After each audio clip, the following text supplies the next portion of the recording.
হঠাৎ করে তোমার জীবনে একজন আসবে, সে তোমার কথা বলার সঙ্গী হবে।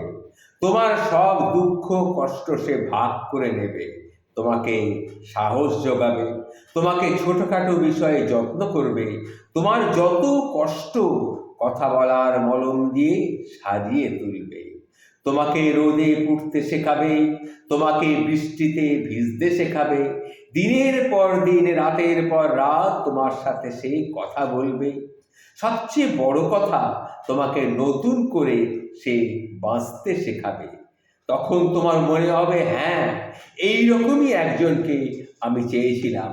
অনেক বছর অপেক্ষার পর আমি তাকে পেয়েছি। আমার পাশে একজন তো অন্তত আছে। তারপর যখন কথা বলার অভ্যাসটা তোমার বদভ্যাসে পরিণত হয়ে যাবে, তখন একদিন হঠাৎ করে সেই মানুষটা বদলে যাবে, তোমাকে ব্যস্ততা দেখাবে। সারাদিন অপেক্ষা করার পরও একটা মেসেজ বা একটা কল তোমাকে করবে না। তুমি বারবার ফোনটা চেক করবে, কিন্তু তার কোনো মেসেজ তুমি পাবে না। কিন্তু তোমার অপেক্ষায় তুমি থেকে যাবে। প্রথম প্রথম দুই একবার কল করে পরে তোমাকে সে বোঝাবে সে নিরুপায়, তার জীবন খুব ব্যস্ত, তাই সে সময় দিতে পারছে না। আস্তে আস্তে সব যোগাযোগ বন্ধ হয়ে যাবে, তুমিও বুঝতে পারবে সে আর তোমাকে সময় দিতে পারবে না। তাই তুমিও মেসেজ বা কল করে বিরক্ত করা বন্ধ করে দেবে।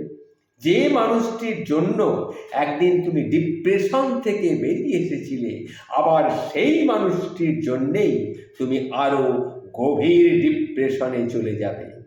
তখন তোমার মনে হবে, তুমি আগে কি ভালোটাই না ছিলে, আগের একাকিত্বটাই কত ভালো ছিল।